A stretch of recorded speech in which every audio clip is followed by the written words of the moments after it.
Happy, happy, joy, joy, happy, happy, joy, joy, happy, happy, joy, joy, happy, happy, joy, joy, happy, happy, joy, joy. As far as working with resistant thoughts, I know like the teachings have evolved, and I had heard you say that for years, or for a while, you were saying like try to bridge the gap, work with the thoughts, bring the thoughts up to a better feeling place, and then the distraction, like with the meditation CD. And that seems like the way that resonates with me more. Yeah. It seems easier to just distract instead of trying to move resistant thoughts to a higher feeling place, because you just wrestle with them and you're kind of stuck with them. We agree. But it was the path of least resistance for us to speak to our friends of mass consciousness in the way that we did. Because when you come with all of these things you want that you can't figure out how to get, and we say, just don't worry about it, they will come. Just meditate and go to the beach and pet your cat. That's not meaty or meaningful enough. We had to break it down for them to help them to understand the laws of the universe. We had to say to them, you are the creator of your own reality. There was a little bit of convincing to do, a little bit of discovering the resonance, you see. In other words, in the same way that Esther is discovering her ability to move that car in the way that is really satisfying to her, we've been discovering the way we can move these teachings in the way that you can receive them most readily. And now you are at the point. You have been listening. You're at the point of understanding that you can manage high-flying energy because you have the ability to manage your resistance. But before you know that, you're not wanting to get that specific. That is the problem with goal-setting environments where they are wanting you to set your goals and visualize. If you get really big on visualizing what you want, when you've got a strong habit of vibration that is contradictory to it, then your goals become things that you come to hate. You wish you didn't want them because you focus upon them and they feel uncomfortable. But when you've moved your vibration up steadily and deliberately, and you come to understand that if you have the ability to focus upon it and you can feel what you're doing with your vibration, that the universe has the ability to yield it to you, now you've got your hands on the steering mechanism and you've got your foot on the throttle, and there's no reason to have a break. Would you say the CD is probably one of the most leading edge ways to distract ourselves from resistant thoughts?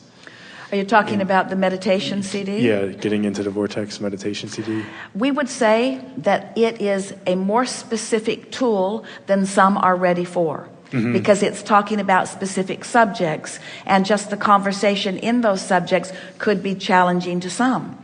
But it was designed in a way to open you up to the vibration of what's in your vortex. We are very purposeful about the precise words that we chose and about the methodology of the music that was offered. We think it's the closest thing to bring you into alignment that you will find.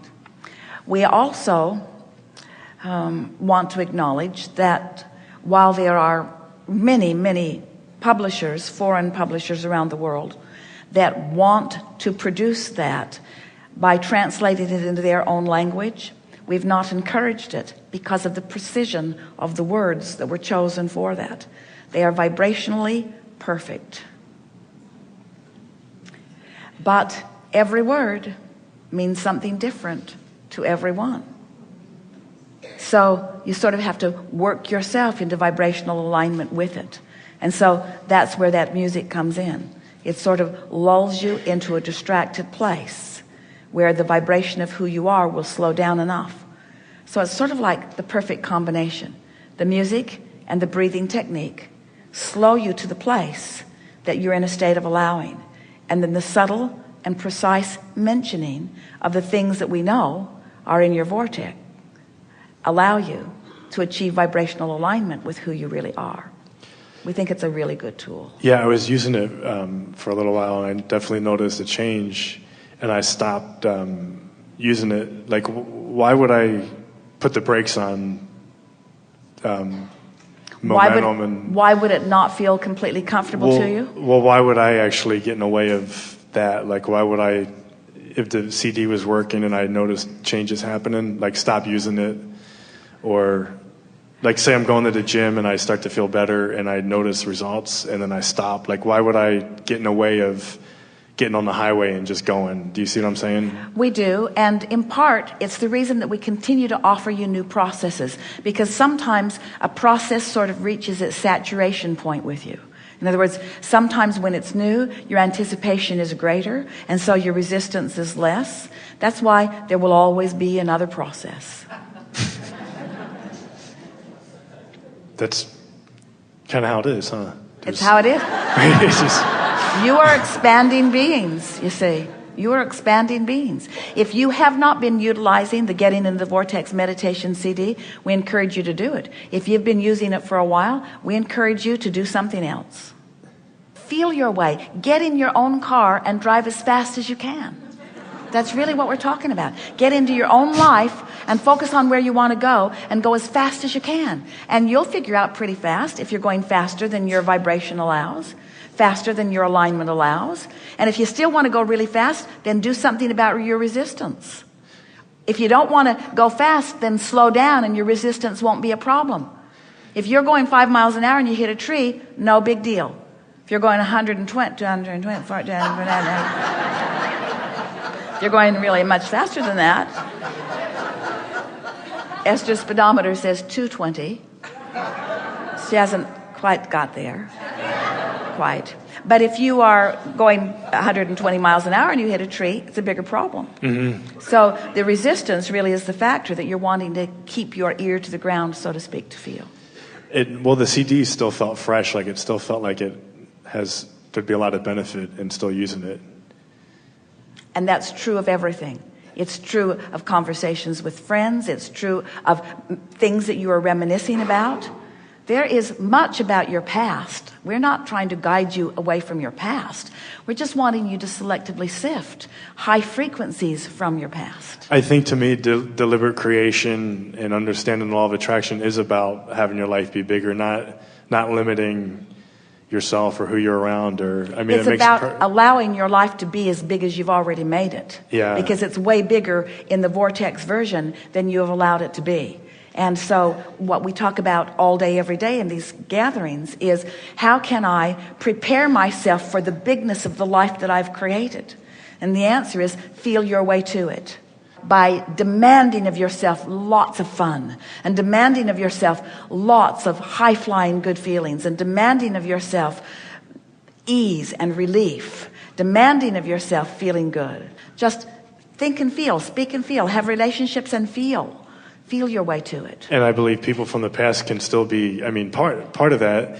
Of course, because they are expanding and evolving rather too. than just trying to limit and control your environment so you can look at what is and feel good. Oh, you've said something so important here, because we are not wanting you to seek control over your environment at all. We want you to seek control of your vibration, and law of attraction will take care of the environment. Mm-hmm. And there's plenty in your current environment that has the potential of surprising and delighting you beyond our ability to describe it. And for me, I have the desire to be efficient. Is efficient the right word? Or to get the most out of that with what is, rather than like seeking something that's more. There's a little bit of shortage consciousness in that, however, because wanting to get the most out of it has your attention upon not getting the most out of it.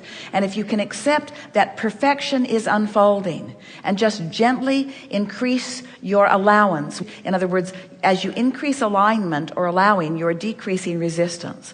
And as that is your dominant quest, today, no matter where I'm going, no matter what I'm doing, no matter who I'm doing it with, it is my dominant intent to feel good, to look for things and situations and memories, past, present, and future, that feel good to me.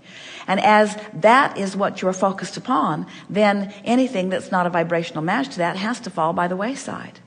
You don't have to manage it. That's what we mean by saying, don't try to fill in your own grid. But it's a little boring, isn't it? If you're taking us really at face value at what we're saying, then you're saying, Abraham, wait a minute. Are you saying to me, just quiet my mind, that I've already explored enough life, that I've put it all in the vortex, so it's there waiting for me, and that the best way for me to allow what's in my vortex to flow into my grid is by just quieting my mind?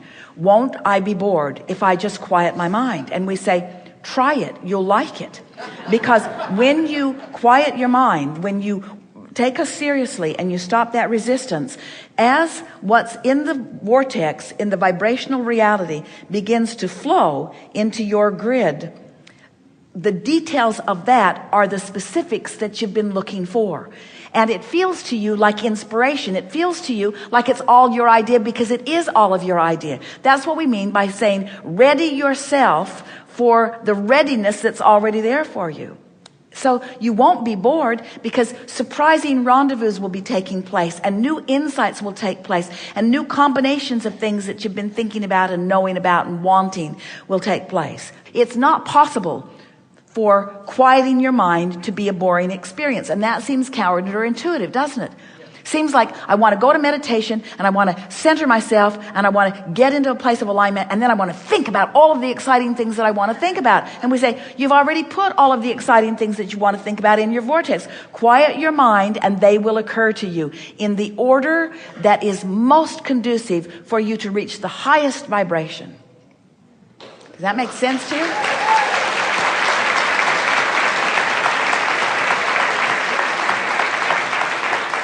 It's finding that perfect pitch on your violin. It's really what it is. It's finding that perfect pitch by understanding that the perfect pitch has already been found.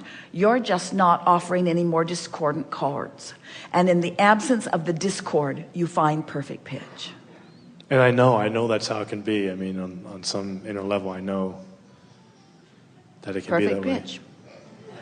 You're right. Yeah. Feels good to know it. And it's fun to have the conversation about it, isn't it? Mm-hmm. Yeah. Very good. Thank you. Yes, indeed.